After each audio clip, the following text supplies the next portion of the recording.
So, welcome everyone. I want to talk in the next 5 minutes here on how to give a good lecture, because that's something that you will need to do at some point in time in your academic career. You will need to stand in the classroom and teach students. For most of the professors, it's basically bread and butter talk they are doing on a very regular basis. So you're talking between 6 to 9 hours a week standing in front of the classroom giving presentations, so you get quite some experience.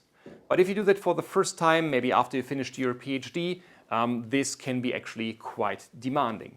And it's actually pretty different to a research talk. And this is something that you need to learn and understand. If you give your lecture as a research talk, that's probably not the best strategy. The first thing you need to acknowledge is that the audience is less experienced compared to your typical research presentations where you typically are very specific on one subject.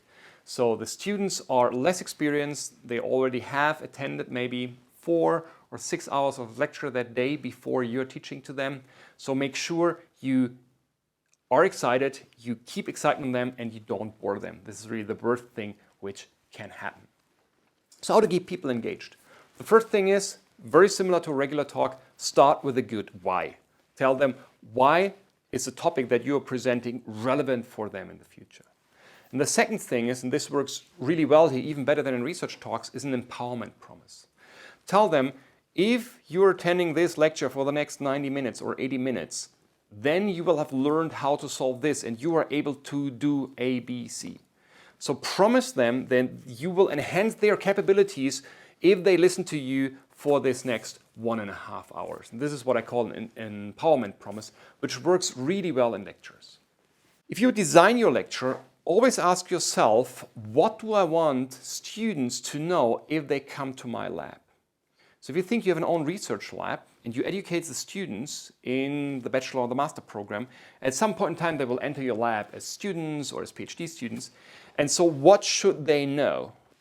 And for that, it's important to understand that you don't want to teach them the latest and greatest new stuff. You want to make sure they have really good foundations. They know all the basics and then can build on top of this.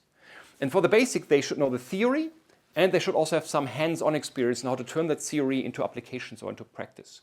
Therefore, you typically have a lecture, which is a bit more on the theoretical side often, and exercises or homeworks where coding is involved, and you need to turn the theory into practice.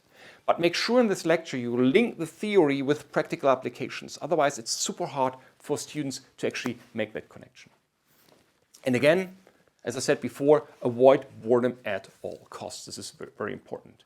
How can we do this? Because at some point in time you will lose students. Some of them will be bored and some part may be less relevant for them. There are certain things you can do. The first thing which works really well is having what I call so-called re-entry points.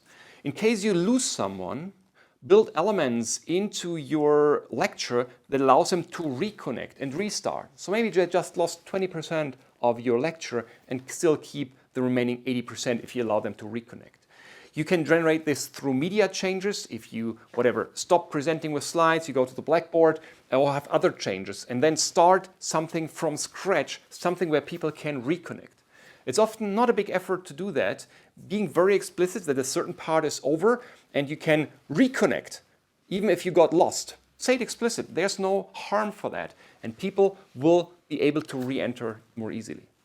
Also, asking questions involving the audience is something you should do in order to avoid boredom at the audience. And also, a break can help, especially if you have 90-minute blocks like we have here in Germany.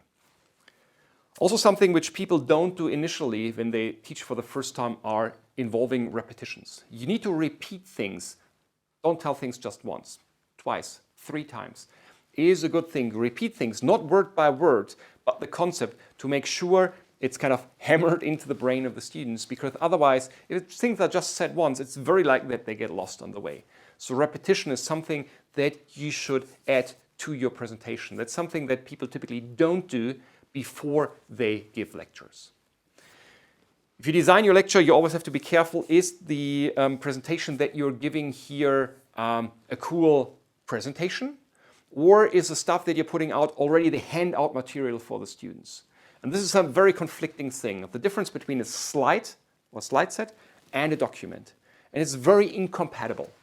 Typically what happens, people have a bit more material on their slides, but this kind of typically is not really great for the presentation in the lecture hall. On the other hand, it's very hard to maintain two competing documents consistently. So you have to find a compromise typically in order to have slides, which are really good for presenting. And I'll typically look more to the slides and make the slides well, rather than having a document which is out there. And all your lectures should basically end with a summary, with the key lessons learned. What are the minimum things that students need to be able to repeat for that single lecture in an exam? This should be on your last slide. So emphasize the key lessons learned on your last slide. That's really, really helpful.